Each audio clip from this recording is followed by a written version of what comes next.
आचरण की सभ्यता।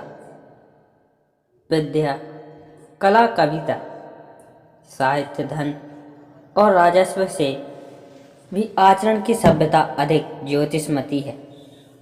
आचरण की सभ्यता को प्राप्त करके एक कंगाल आदमी राजाओं के दिलों पर भी अपना प्रभुत्व जमा सकता है।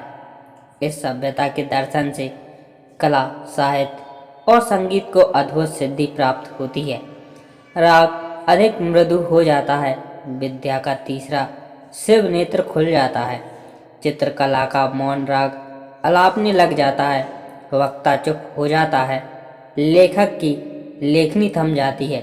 मूर्ति बनाने वाले के सामने नए कपोल, नए नयन और नई छवि का दृश्य उपस्थित हो जाता है। आचरण की सभ्यतामय भाषा सदा मौन रहती है। इस भाषा का निघुंट शुद्ध श्वेत पत्रों वाला है। इसमें नाम मात्र के लिए भी शब्द नहीं है। यह सभ्याचरण नाद करता हुआ भी मौन है। व्याख्यान देता हुआ भी व्याख्यान के पीछे छिपा है।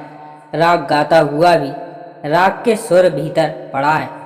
मृदु वचनों की मिठास में आचरण की सभ्यता मौन रूप से खुली हुई है। नम्रता, दया, प्रेम और उदारता सबके सब सभ्य आचरण की भाषा के मौन व्याख्यान है। मनुष्य के जीवन पर मौन व्याख्यान का प्रभाव चिरस्थायी होता है और उसकी आत्मा का एक अंग हो जाता है। न काला, न नीला, न पीला, न सफ़ेद, न पूर्वी, न पश्चिमी, न उत्तरी, न दक्षिणी, बेनाम, बेनिशान, बेमकान, विशाल आत्मा के आचरण से मौन रूपिणी सुगंधि सदा प्रसारित हुआ करती है। इसके मौन से प्रसूत प्रेम और पवित्रता धर्म सारे जगत का कल्याण करके विस्तृत होते हैं। इसकी उपस्थिति में मन और हृदय की ऋतु बदल जाती है। तीक्ष्ण गर्मी से जलने भुने व्यक्ति आचरण के काले बादलों की बूंदाबांदी से शीतल हो जाते हैं। मानोत्पन्न शरद ऋतु क्लेशेत्वर हुए पुरुष इसकी सुगंधमय अटल वसंत ऋतु के आनंद का पान करते हैं। आचरण के नेत्र के एक अश्रु से जगत भर के नेत्र भी भीग जाते हैं। आचरण के आनंद नृत्य से जन्म दिष्णु होकर वृक्षों और पर्वतों तक के हृदय नृत्य करने लगते हैं। आचरण के मौन व्याख्यान से मनुष्य को एक नया जीवन प्राप्त होता है। हरे हो जाते हैं, सूखे कूपों में जल भर जाता है, नए नए नेत्र मिलते हैं। कुल पदार्थों के साथ एक नया मैत्री भाव फूट पड़ता है। सूर्य, जल, वायु, पुष्प, पत्थर, घास, पात, नर, नारी और बालक तक में एक अश्रुतपूर्व सुंदर मूर्ति के दर्शन होने लगते हैं। मौन रूपी व्याख्यान की महत्ता इतनी बलवती, इतनी अर्थवती और इतनी प्रभाववती होती है कि उसके सामने क्या मातृभाषा, क्या साहित्य भाषा और क्या अन्य देश की भाषा सबकी सब तुच्छ प्रतीत होती हैं। अन्य कोई भाषा दिव्य नहीं, केवल आचरण की मौन भाषा ही ईश्वरीय है। विचार करके देखो, मौन व्याख्यान किस तरह आपके हृदय की नाड़ी नाड़ी में सुंदरता को पिरो देता है। वह व्याख्यान ही क्या जिसने हृदय की धुन को, मन के लक्ष्य को ही ना बदल दिया। चंद्रमा की मंद मंद हंसी का तारागण के कटाक्षपूर्ण प्राकृतिक मौन व्याख्यान का प्रभाव किसी कवि के दिल में घुसकर देखो। सूर्यास्त होने के पश्चात श्री केशव चंद्र सेन और महर्षि देवेंद्रनाथ ठाकुर ने सारी रात एक क्षण की तरह गुजार दी। यह तो कल की बात है। कमल और नरगिस में नयन देखने वाले नेत्रों से पूछो कि मौन व्याख्यान की प्रभुता कितनी दिव्य है। प्रेम की भाषा शब्द रहित है। नेत्रों की कपोलों की मस्तक की भाषा भी शब्द रहित है। जीवन का तत्व भी शब्द से परे है। सच्चा आचरण प्रभावशील, अचल, स्थित, संयुक्त आचरण न तो साहित्य के लंबे व्याख्यानों से गढ़ा जा सकता है, न वेद की श्रुतियों के मीठे उपदेश से, न अंजलि से, न कुरान से, न धर्म चर्चा से, न केवल सत्संग से। जीवन के अरण्य में धसे हुए पुरुष पर प्रकृति और मनुष्य के जीवन में मौन व्याख्यानों के यत्न से सुनार के छोटे हथौड़े की मंद मंद चोटों की तरह आचरण का रूप प्रत्यक्ष होता है। बर्फ का दुपट्टा बांधे हुए हिमालय इस समय तो अति सुंदर, अति ऊंचा और अति गौरवान्वित मालूम होता है, परंतु प्रकृति ने अगणित शताब्दियों के परिश्रम से रेत का एक एक परमाणु समुद्र के जल में डुबोकर और उनको अपने विचित्र हथौड़े से सुडौल करके इस हिमालय के दर्शन कराए हैं। आचरण की हिमालय भी तरह एक ऊंचे कलश वाला मंदिर है।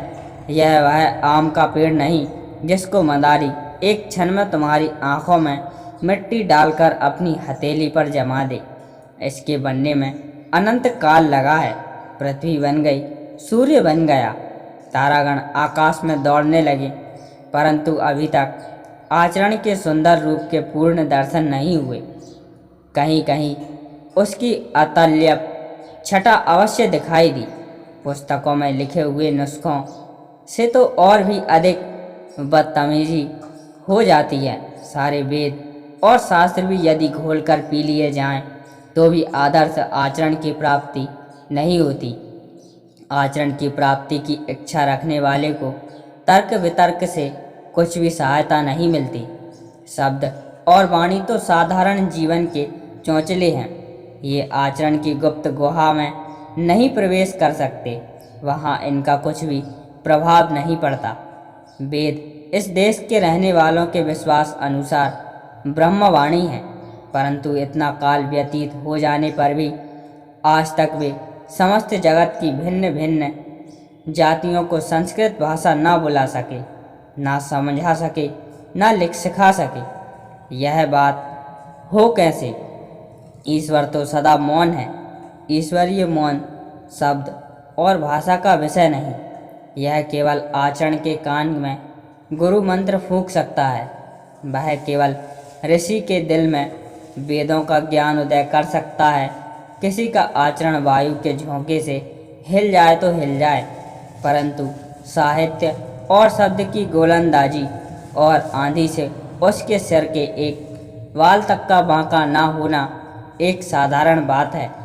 पुष्प की कोमल पंखुड़ी के स्पर्श से किसी को रोमांच हो जाए, जल की शीतलता से क्रोध और विषय वासना शांत हो जाए, बर्फ के दर्शन से पवित्रता आ जाए, सूर्य की ज्योति से नेत्र खुल जाएं, परंतु अंग्रेजी भाषा का व्याख्यान चाहे वह कार्यालय ही का लिखा हुआ क्यों ना हो, बनारस में पंडितों के लिए रामलीला ही है। इसी तरह न्याय और व्याकरण की बारीकियों के विषय में पंडितों के द्वारा की गई चर्चाएं और शास्त्रार्थ संस्कृत ज्ञानहीन पुरुषों के लिए स्टीम इंजन के फप फप शब्द से अधिक अर्थ नहीं रखते। यदि आप कहें व्याख्यानों के द्वारा, उपदेशों के द्वारा, धर्म चर्चा द्वारा कितने ही पुरुषों और नारियों के हृदय पर जीवन व्यापी प्रभाव पड़ा है, तो उत्तर यह है कि प्रभाव शब्द का नहीं पड़ता, प्रभाव तो सदा आचरण पड़ता है। साधारण उपदेश तो हर गिरजे, हर मंदिर और हर मस्जिद में होते हैं, परंतु उनका प्रभाव तभी हम पर पड़ता है जब गिरजे का पादरी स्वयं ईसा हो, मंदिर का पुजारी स्वयं ब्रह्म ऋषि हो और मस्जिद का मुल्ला स्वयं पैगंबर और रसूल होता है। यदि एक ब्राह्मण किसी डूबती कन्या की रक्षा के लिए, चाहे वह कन्या जिस जाति की हो, जिस किसी मनुष्य की हो, जिस किसी देश की हो, अपने आप को गंगा में फेंक दे, चाहे उसके प्राण यह काम करने में रह जाएं, तो इस कार्य में प्रेरक आचरण की मौनमयी भाषा किस देश में, किस जाति में और किस काल में कौन नहीं समझ सकता। प्रेम का आचरण, दया का आचरण, क्या पशु, क्या मनुष्य, जगत के सभी चराचर आप ही आप समझ लेते हैं। जगत भर के बच्चों की भाषा इस भाष्यहीन भाषा का चिन्ह है। बालकों के इस शुद्ध मौन का नाद और हास्य की सब देशों में एक सा ही है पाया जाता है। मनुष्य का जीवन इतना विशाल है कि उसमें आचरण की रूप देने के लिए नाना प्रकार के ऊंच नीच और भले बुरे विचार, अमीरी और गरीबी, उन्नति और अवनति इत्यादि सहायता पहुंचाते हैं। पवित्रता अपवित्रता उतनी ही बलवती है जितनी कि पवित्र और पवित्रता। जो कुछ जगत में हो रहा है वह केवल आचरण के विकास के अर्थ हो रहा है। अंतरात्मा वही काम कराती है जो ब्रह्म पदार्थों के सहयोग का प्रतिबिंब होता है, जिनको हम पवित्र आत्मा कहते हैं। क्या पता है किन किन कूपों से निकलकर वे अब उदय को प्राप्त हुए हैं, जिनको हम धर्मात्मा कहते हैं। क्या पता किन किन अधर्मों को करके वे धर्म ज्ञान पा सके हैं, जिनको हम सभ्य कहते हैं, और जो अपने जीवन में पवित्रता को ही सब कुछ समझते हैं। क्या पता है वे कुछ काल पूर्व बुरी और अधर्म अपवित्रता में लिप्त रहे हों। अपने जन्म जन्मांतरों के संस्कारों से भरी हुई अंधकारमय कोठरी से निकल ज्योति और स्वच्छ वायु से परिपूर्ण खुले हुए देश में जब तक अपना आचरण अपने नेत्र न खोल चुका हो तब तक धर्म के गुण तत्व कैसे समझ में आ सकते हैं। नेत्र रहित को सूर्य से क्या लाभ। कविता साहित्य पीर पैगंबर गुरु आचार्य ऋषि आदि के उपदेशों से लाभ उठाने का यदि आत्मा में बल नहीं हो तो उनसे क्या लाभ। जब तक यह जीवन का बीज पृथ्वी के मलमूत्र के ढेर में पड़ा है, अथवा जब तक वह खाद की गर्मी से अंकुरित नहीं हुआ और प्रस्फुट होकर उसने दो नए पत्ते ऊपर नहीं निकाल आए, तब तक ज्योति और वायु किस काम के। वह आचरण ही धर्म संप्रदायों के अनुच्चारित शब्दों को सुनाता है। मैं कहाँ, जब वही नहीं तब फिर क्यों ना ये संप्रदाय हमारे मानसिक महाभारतों का कुरुक्षेत्र बने। क्यों ना अप्रेम अपवित्र हत्या और अत्याचार इन संप्रदायों के नाम से हमारा खून करे। कोई भी संप्रदाय आचरण रहित पुरुषों के लिए कल्याणकारक नहीं हो सकता, और आचरण वाले पुरुषों के लिए सभी धर्म संप्रदाय कल्याणकारक हैं। सच्चा साधु धर्म को गौरव देता है, धर्म किसी को गौरवान्वित नहीं करता। आचरण का विकास जीवन का परम उद्देश्य है। आचरण के विकास के लिए नाना प्रकार की सामग्रियों का जो संसार संभूत शारीरिक प्राकृतिक मानसिक और आध्यात्मिक जीवन में वर्तमान है, उन सब की क्या एक पुरुष और क्या एक जाति के आचरण के विकास के साधनों के संबंध में विचार करना होगा। आचरण के विकास के लिए जितने कर्म हैं उन सबको आचरण के संगठन करता धर्म के अंग मानना पड़ेगा। चाहे कोई कितना ही बड़ा महात्मा क्यों ना हो, वह निश्चय पूर्वक यह नहीं कह सकता कि यो ही करो और किसी तरह नहीं। आचरण की सभ्यता की प्राप्ति के लिए वह सबको एक पथ नहीं बता सकता। आचरणशील महात्मा स्वयं भी किसी अन्य की बनाई हुई सड़क से नहीं आया, उसने अपनी सड़क स्वयं ही बनाई थी। इसी ने उसके बनाए हुए रास्ते पर चलकर हम भी अपने आचरण को आदर्श के ढांचे में नहीं ढाल सकते। हमें अपना रास्ता अपने जीवन की कुदाली की एक एक चोट से रात दिन बनाना पड़ेगा और उसी पर चलना भी पड़ेगा। हर किसी को अपने देश कालानुसार राम प्राप्ति के लिए अपनी नैया आप ही बनानी पड़ेगी और आप ही चलानी भी पड़ेगी। यदि मुझे ईश्वर का ज्ञान नहीं तो ऐसे ज्ञान से क्या प्रयोजन। जब तक मैं अपना हथौड़ा ठीक ठीक चलाता हूँ और रूप ही लोहे को तलवार के रूप में गढ़ देता हूँ, तब तक मुझे यदि ईश्वर का ज्ञान नहीं तो नहीं होने दो। उस ज्ञान से मुझे प्रयोजन ही क्या। जब तक मैं अपना उद्धार ठीक और शुद्ध रीति से किए जाता हूँ, तब तक यदि मुझे आध्यात्मिक पवित्रता का ज्ञान नहीं होता तो ना होने दो। उससे सिद्धि ही क्या हो सकती है। जब तक किसी जहाज के कप्तान के हृदय में इतनी वीरता भरी हुई है कि वह महाभयानक समय में अपने जहाज को नहीं छोड़ता, तब तक यदि वह मेरी और तेरी दृष्टि में शराबी और स्त्रैण है तो उसे वैसा ही होने दो। उसकी बुरी बातों से हमें प्रयोजन ही क्या। आंधी हो, बर्फ हो, बिजली ही की कड़क हो, समुद्र का तूफान हो, वह दिन रात आँख खोले अपने जहाज की रक्षा के लिए जहाज के पुल पर घूमता हुआ अपने धर्म का पालन करता है। वह अपने जहाज के साथ समुद्र में डूब जाता है, परंतु अपना जीवन बचाने के लिए कोई उपाय नहीं करता। क्या उसके आचरणों का यह अंश मेरे तेरे बिस्तर और आसन पर बैठे बिठाए कहे हुए निरर्थक शब्दों के भाव से कम महत्व है? ना मैं किसी गिरजे में जाता हूँ और ना किसी मंदिर में, ना मैं नमाज पढ़ता हूँ और ना ही रोज़ा रखता हूँ, ना संध्या ही करता हूँ और ना ही कोई देव पूजा ही करता हूँ, ना किसी आचार्य के नाम का मुझे पता है और ना ही किसी के आगे मैंने सिर ही झुकाया है। तो इससे प्रयोजन ही क्या और इससे हानि भी क्या। मैं तो अपनी खेती करता हूँ, अपने हल और बैलों को प्रातःकाल उठकर प्रणाम करता हूँ। मेरा जीवन जंगल के पेड़ों और पत्तियों की संगति में गुजरता है। आकाश के बादलों को देखते मेरा दिन निकल जाता है। मैं किसी को धोखा देता नहीं। हाँ, यदि कोई मुझे धोखा दे तो उससे मेरी कोई हानि नहीं। मेरे खेत में अन्न उग रहा है, मेरा घर अन्न से भरा है। बिस्तर के लिए मुझे एक कमली काफ़ी है, कमर के लिए लंगोटी और सिर के लिए एक टोपी बस है। हाथ पांव मेरे बलवान हैं, शरीर मेरा आरोग्य है। भूख खूब लगती है।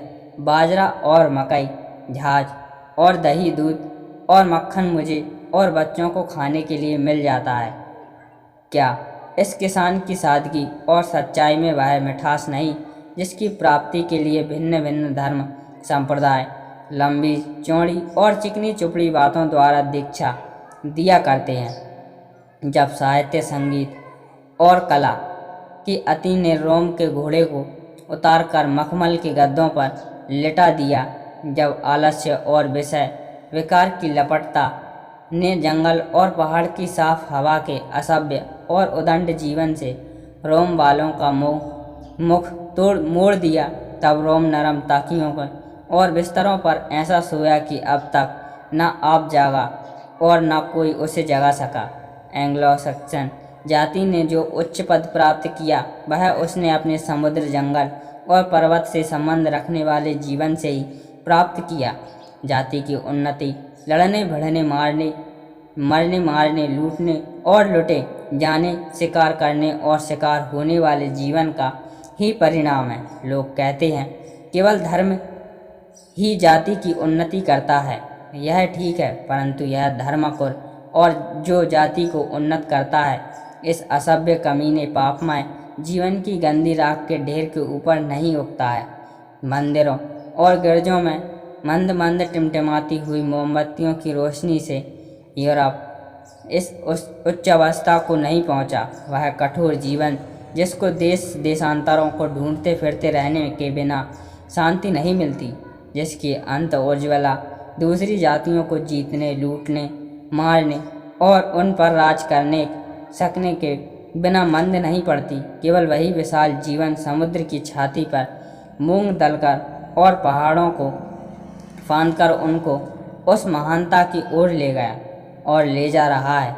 रॉबिन हुड की प्रशंसा में जो कवि अपनी सारी शक्ति खर्च कर देते हैं उन्हें तत्दर्शी कहना चाहिए, क्योंकि रॉबिन हुड जैसे भौतिक पदार्थों से ही नेल्सन और वेलिंगटन जैसे अंग्रेज वीरों की हड्डियां तैयार हुई थी। लड़ाई के आजकल के सामान, गोला बारूद, जंगी जहाज और तिजारती बेड़ों आदि को देखकर कहना पड़ता है कि इस वर्तमान सभ्यता से भी कहीं अधिक उच्च सभ्यता का जन्म होगा।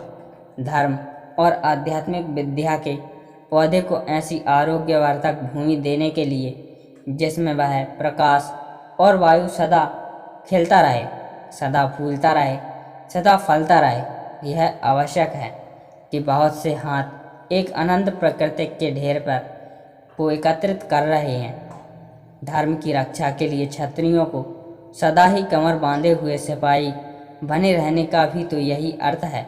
यदि कुल समुद्र का जल उड़ा दो तो रेडियम धातु का एक कण कहीं हाथ लगेगा। आचरण का रेडियम क्या एक पुरुष का और क्या एक जाति का और क्या जगत का सारी प्रकृति को खाद बनाए बिना सारी प्रकृति को हवा में उड़ाए बिना भला कब मिलने का है। प्रकृति को मिथ्या करके नहीं उड़ाना, उसे उड़ाकर मिथ्या करना है। समुद्रों में डोरा डालकर अमृत निकालना है। सो भी कितना जरा सा संसार की खाक छानकर आचरण का स्वर्ण हाथ आ जाता है। क्या बैठे बिठाए भी वह मिल सकता है। हिंदुओं का संबंध यदि किसी प्राचीन असभ्य जाति के साथ रहा होता तो उनके वर्तमान वंश में अधिक बलवान श्रेणी के मनुष्य होते, तो उनमें भी ऋषि पराक्रमी जनरल और धीर वीर पुरुष उत्पन्न होते।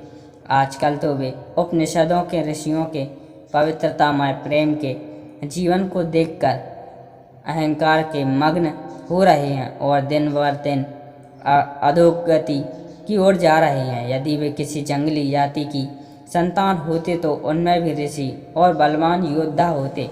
ऋषियों को पैदा करने के योग्य असभ्य पृथ्वी का बन जाना तो आसान है, परंतु ऋषियों की अपनी उन्नति के लिए राख और पृथ्वी बनाना कठिन है, क्योंकि ऋषि तो केवल अनंत प्रकृति पर सजते हैं, हमारी जैसी पुष्प शैया पर मुरझा जाते हैं। माना कि प्राचीन काल में यूरोप में सभी असभ्य थे, परंतु आजकल तो हम असभ्य हैं। उनकी असभ्यता के ऊपर ऋषि जीवन की उच्च सभ्यता फूल रही है और हमारे ऋषियों के जीवन में फूल की सैया पर आजकल असभ्यता का रंग चढ़ा हुआ है। सदा ऋषि पैदा करते रहना अर्थात अपनी ऊंची चोटी के ऊपर इन फूलों को सदा धारण करते रहना ही जीवन के नियमों का पालन करना है। धर्म के आचरण की प्राप्ति यदि ऊपरी आडंबरों से होती तो आजकल भारत निवासी सूर्य के समान शुद्ध आचरण वाले हो जाते।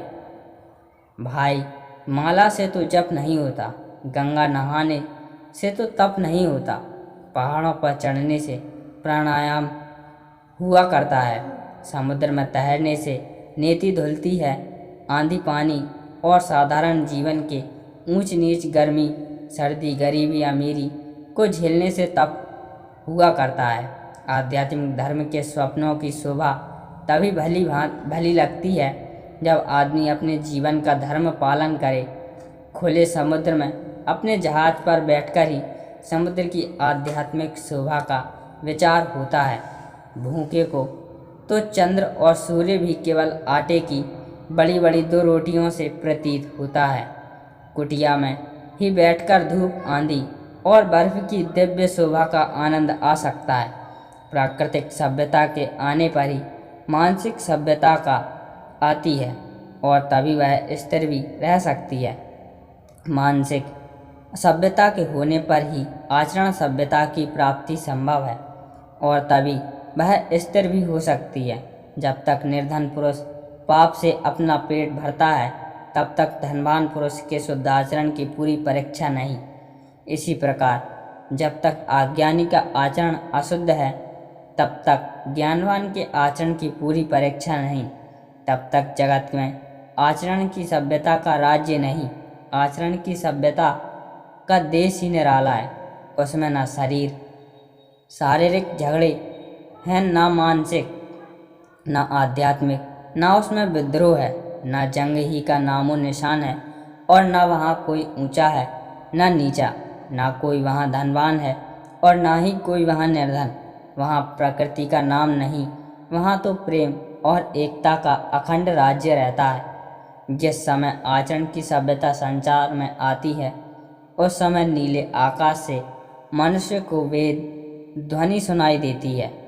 नर नारी पुष्पवत खिलते जाते हैं, प्रभात हो जाता है, प्रभात का गजर बज जाता है, नारद की वीणा अलापने लगती है, ध्रुव का शंख गूंज उठता है, प्रहलाद का नृत्य होता है, शिव का डमरू बजता है, कृष्ण की बांसुरी की धुन प्रारंभ हो जाती है।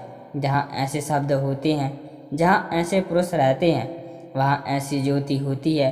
वही आचरण की सभ्यता का सुनहरा देश है। वही देश मनुष्य का स्वदेश है। जब तक घर ना पहुंच जाए सोना अच्छा नहीं चाहे। वेदों में, चाहे इंजिल में, चाहे कुरान में, चाहे त्रिपिटक में, चाहे इस स्थान में, चाहे उस स्थान में, वह कहीं भी सोना अच्छा नहीं। आलस्य मृत्यु है। लेख तो पेड़ों के चित्र सुदृश्य होते हैं।